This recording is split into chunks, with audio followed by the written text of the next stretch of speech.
Hello बच्चों, नमस्कार। मैं जितेंद्र आप लोग का अपना यूट्यूब चैनल अध्ययन गुरु में स्वागत करता हूं। बच्चों, आज का जो टॉपिक है नंबर सिस्टम के अंतर्गत हम लोग देखेंगे भाग और गुणा पर आधारित प्रश्न। टॉपिक रहेगा भाग और गुणा पर आधारित प्रश्न।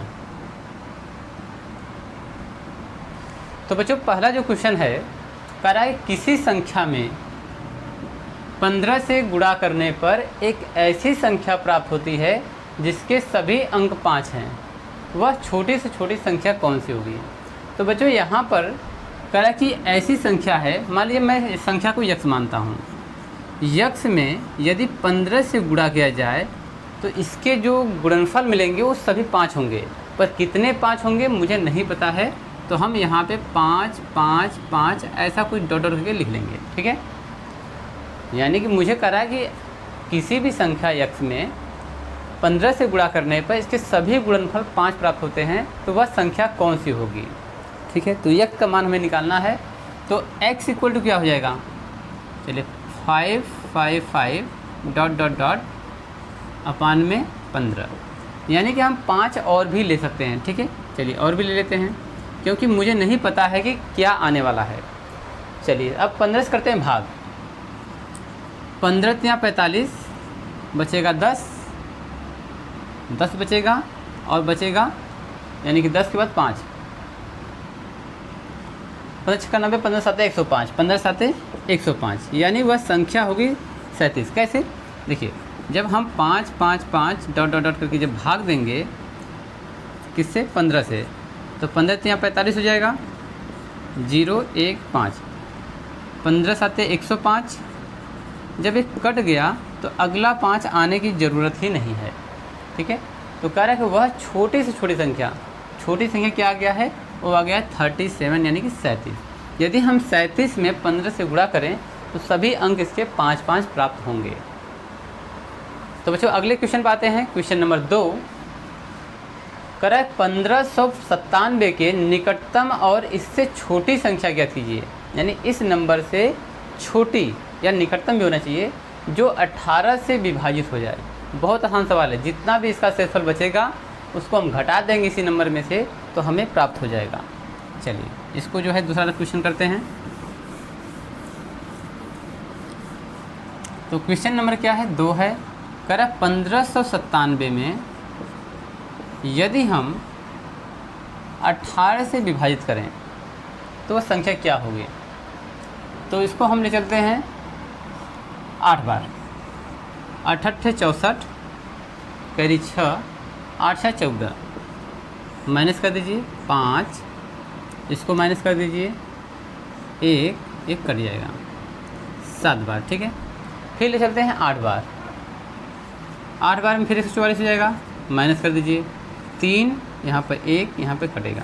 यदि इस नंबर में से यदि हम 13 माइनस कर दें तो कर दीजिए 1597 माइनस शेषफल जो बचा है माइनस कर दीजिए, तो आ जाएगा 4 8 यहाँ 15, यानी 1584 वह निकटतम संख्या है 1597 के जो पूर्णतः 18 से विभाजित हो जाएगी। तो बच्चों, जो भाग और गुणा पर आधारित प्रश्न होते हैं बहुत आसान होते हैं, केवल समझना है। तो जैसे सवाल कहता है वैसे करते जाइए, आपको पूरे आंसर मिल जाएंगे। क्वेश्चन नंबर 3 है 4 अंकों की वह छोटी से छोटी संख्या यानी जो 4 अंक की सबसे छोटी संख्या है वो 1000 ज्ञात कीजिए जो यानी 147 से पूरी विभाजित हो जाए। सबसे पहले तो ये कह रहा है कि 4 अंकों की छोटी संख्या बताइए जिसको यदि हम 147 से भाग दें तो पूरी विभाजित हो जाए। तो चलिए बात करते हैं सवाल नंबर 3 पर।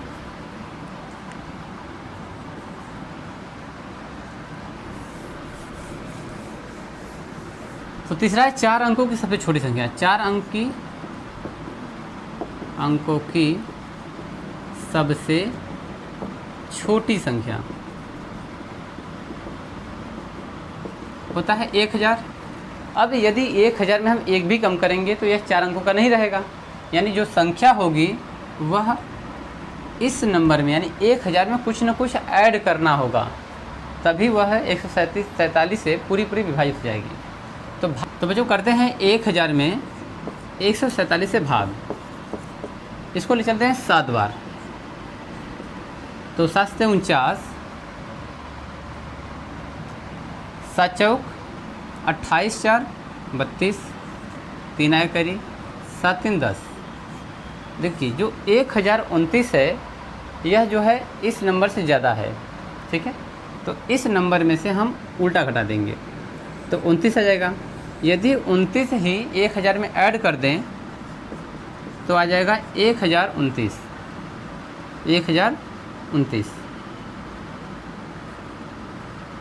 तो 1029 वो संख्या होगी जो 147 से पूर्णतः विभाजित होगी। चलिए अब आते हैं क्वेश्चन नंबर 4 पर।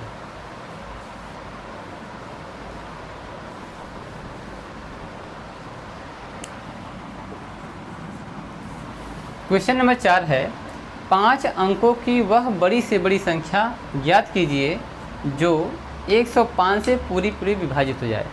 तो पहली बात है 5 अंकों की सबसे बड़ी संख्या जो होती है वो होती है 99,999।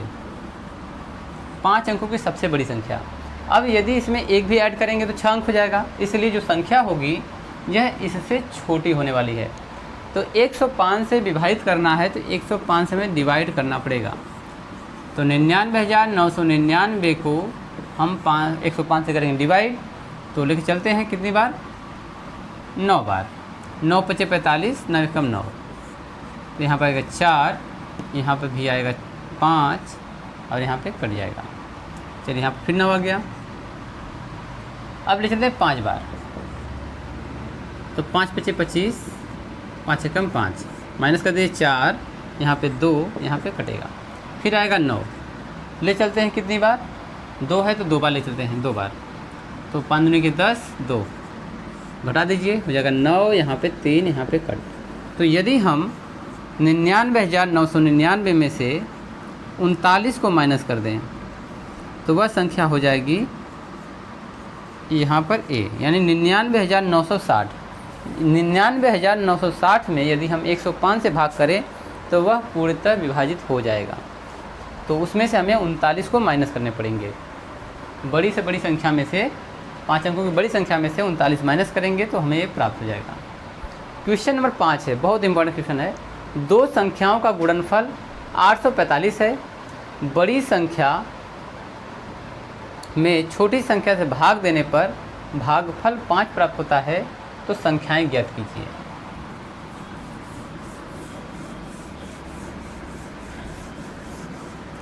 पांचवा क्वेश्चन है, कह रहा है कि दो संख्याओं का गुणनफल। पहले तो मानते हैं कि बड़ी संख्या A है और छोटी संख्या B है। बड़ी है A और छोटी है B। दोनों का गुणनफल यानी AB का मान A × B कितना है, 845 है। फिर कह रहा है कि यदि बड़ी संख्या में छोटी संख्या से भाग दें तो भागफल 5 आता है। तो बड़ी संख्या A है, छोटी संख्या से भाग देने पर 5 हमें प्राप्त होता है। ठीक है, तो संख्याएं हमें अलग अलग बताना है, AB का मान बताना है। तो हम क्या करेंगे, A का मान निकालने के लिए इसको करेंगे 5B।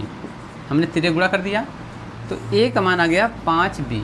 अब पहले वाले में यानी यहाँ पर इक्वेशन 1 मानते हैं, इस वाले में हम A का मान को पुट करेंगे तो क्या आ जाएगा, 5B × B बराबर 845।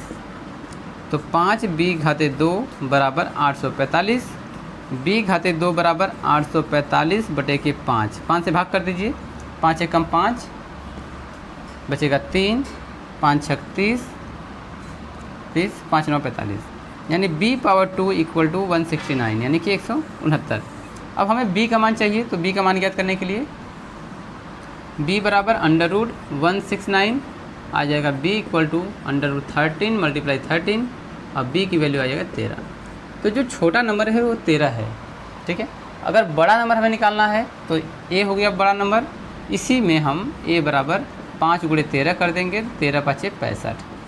यानी जो बड़ा नंबर है वो 65 और छोटा नंबर है 13। तो आंसर क्या आएगा, A बराबर 65, B बराबर 13। तो दो संख्याओं का गुणनफल ऐसा है। तो हमें जो है इक्वेशन बना करके आराम से इसमें पुटअप करना है। ये बिल्कुल आपका ना एक मिनट से भी कम का सवाल है। बस आपको करना क्या है, समझना है। अगर आप सीख जाओगे तो डायरेक्ट कर लोगे, ठीक है। डायरेक्ट आपने इक्वेशन लिखा, इसको लिखा, डिवाइड करके रख दिया और हो जाएगा। मैथ में कभी भी आप जब भी कोई एग्ज़ाम देने गए होंगे, 60 ट्रिक आप पढ़ के जाइए। 60 ट्रिक आपको कभी भी काम नहीं करता है। यदि आप जो है लॉन्ग मेथड या फिर सवाल को समझ के लगाते हैं तो आप अपने से ट्रिक बना सकते हैं। किसी और के ट्रिक पर मत जाइए, आप अपने से ट्रिक बनाने का प्रयास कीजिए, वो आपके माइंड में रहेगा, ठीक है। तो ट्रिक क्या होता है? ट्रिक कुछ नहीं होता है, केवल सवाल को आप लगाना जानते हैं तो स्टेप बाय स्टेप आप पकड़ के चलिए। डायरेक्ट करने का प्रयास कीजिए। अगर आप डायरेक्ट करते हैं तो सवाल आसानी से बनेंगे, ठीक है। तो कुछ स्टेप को छोड़ देना ट्रिक कहलाता है, ठीक है। अगर आप कोई विस्तार चल रहा है तो डिटेल हो गया, कोई ट्रिक के माध्यम से बीच बीच में स्टेप को छोड़ देता है, डायरेक्ट पॉइंट की बात करता है, तो वही ट्रिक होता है। धन्यवाद बच्चों।